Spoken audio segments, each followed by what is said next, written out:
Next topic reserve and accumulated profit. ये भी same है बिल्कुल एडमिशन की तरह। जो एडमिशन में ट्रीटमेंट था सेम रिटायरमेंट ऑफ पार्टनर के अंदर भी इसका सेम ट्रीटमेंट है। और इसमें मैंने पहले बताया था, एक बार थोड़ा सा और बता देता हूँ कि आपको लायबिलिटी साइड के अंदर जो चार चीज़ें आपको मिलेंगी, reserve, P&L profit and loss, WCR, इसके ऊपर केसेस लगते हैं तो केसेस सेम है जो एडमिशन में थे। IFR investment fluctuation reserve same cases है, कोई चेंज नहीं है। अगर ये है तो ये पार्टनर्स कैपिटल अकाउंट के अंदर डिस्ट्रीब्यूट हो जाएंगे प्रॉफिट शेयरिंग रेशो के अंदर। एक ही रेशो चलेगा, कोई यहाँ पे नए रेशो की हमें ज़रूरत नहीं है। कैपिटल तो कहाँ चले जाएंगे बेटा? कैपिटल अकाउंट के क्रेडिट साइड में। और असेट साइड में अगर आपको एंट्री मिलती है अपीयर्ड गुडविल, जिसे हम एग्जिस्टिंग गुडविल भी कहते हैं। दूसरा प्रॉफिट एंड लॉस जो कि डेबिट P&L कहलाता है।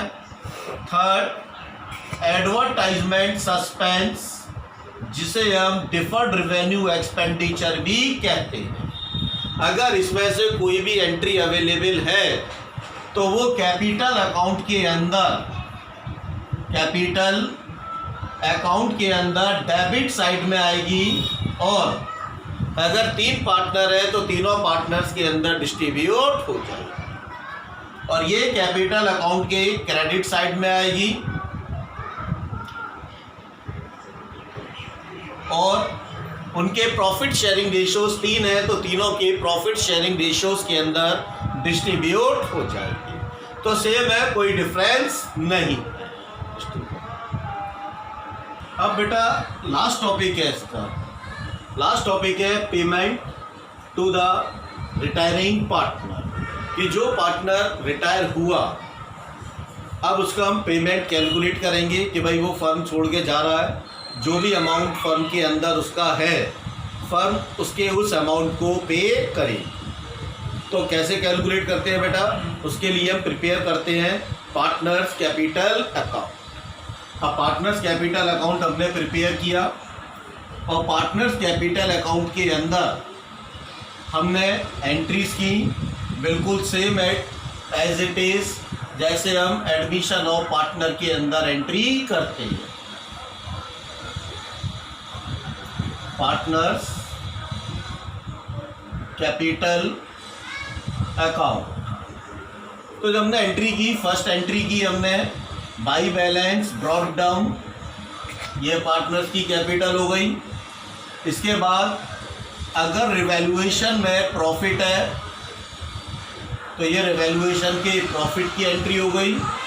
और अगर लॉस है तो टू रिवैल्यूएशन, ये लॉस की एंट्री हो गई। अब गुडविल, ये मैं गुडविल की एंट्री कर रहा हूँ बाई ए कैपिटल बी में, बाई सी कैपिटल बी में। तो मैंने एज्यूम कर लिया है कि यहाँ रिटायर कौन हुआ है बेटा? बी रिटायर हुआ। तो अभी समझाया था स्टेटमेंट से एंट्री दोनों जगह जाएगी, बाई में भी जाएगी, टू में भी जाएगी। तो टू में किसके नाम से जाएगी? जो पार्टनर रिटायर हुआ। तो बी कैपिटल किसके कॉलम में? जिसने गुडविल दी है। तो मैं एज्यूम कर रहा हूं कि यहाँ पर जो रिमेनिंग पार्टनर है ए और सी, दोनों ही पार्टनर सेक्रीफाइस कर रहे हैं, सॉरी गेन कर रहे हैं। इसके बाद एक्यूमुलेटेड प्रॉफिट अगर कोई अवेलेबल है, जैसे रिजर्व, तीनों में हर चीज़ तीनों को मिलेगी बेटा।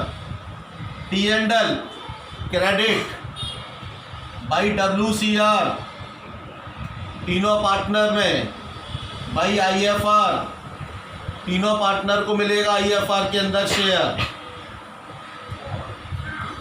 अब आते हैं डेबिट साइड।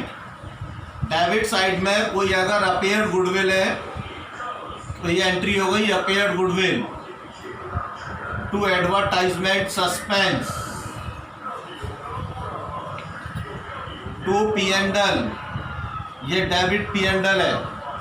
पर अगर किसी पार्टनर ने ड्राइंग की तो टू कैश, उस पार्टनर के कॉलम में जिसने ड्राइंग की, ठीक है। तो ये ड्राइंग की एंट्री किस नाम से डालोगे? कैश के नाम से। अभी मैंने हटा दिया एंट्री। अब मैं उसके अमाउंट को कंप्यूट करूंगा और उसको पे करूंगा। अब क्लोज करेंगे तो क्लोज करने पर पहले मैं जो पार्टनर रिटायर हुआ है उस पार्टनर को लूंगा। बी रिटायर हुआ है, मैंने बी को लिया।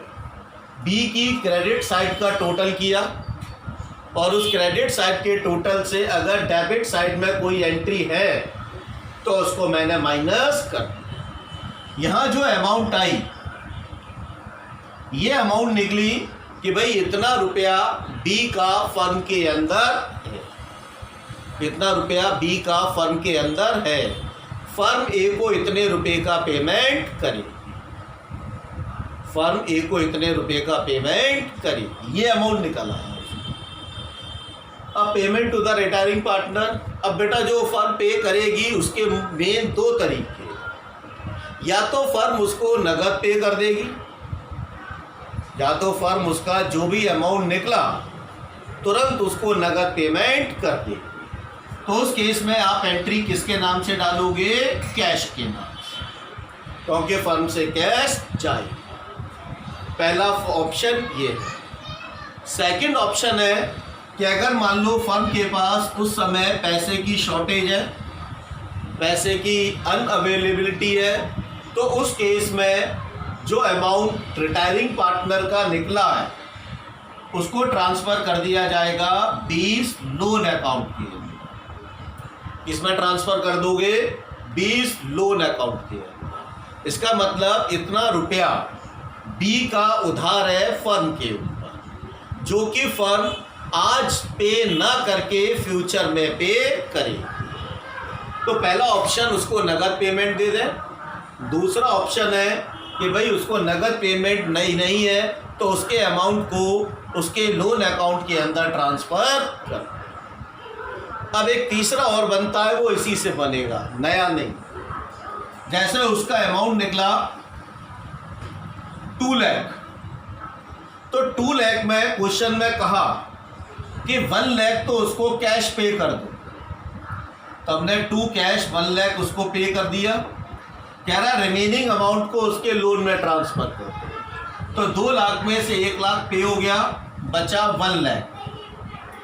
1 लाख को हमने उसके 20 लोन अकाउंट के अंदर ट्रांसफ़र कर दिया। तो टोटल 3 तरीके हो सकते हैं, ये उसका पेमेंट। बाकी जो पार्टनर बचे हुए हैं ए और सी, आप उसका बैलेंस निकालो, क्योंकि ये अभी फर्क को आगे कंटिन्यू करेंगे। इसके बाद एक टॉपिक और है, एडजस्टमेंट ऑफ कैपिटल, लेकिन बोर्ड ने डिलीट कर दिया है। जो सिलेबस रिड्यूस किया है उस सिलेबस के अंदर उसको हटा दिया, तो उसकी ज़रूरत नहीं है।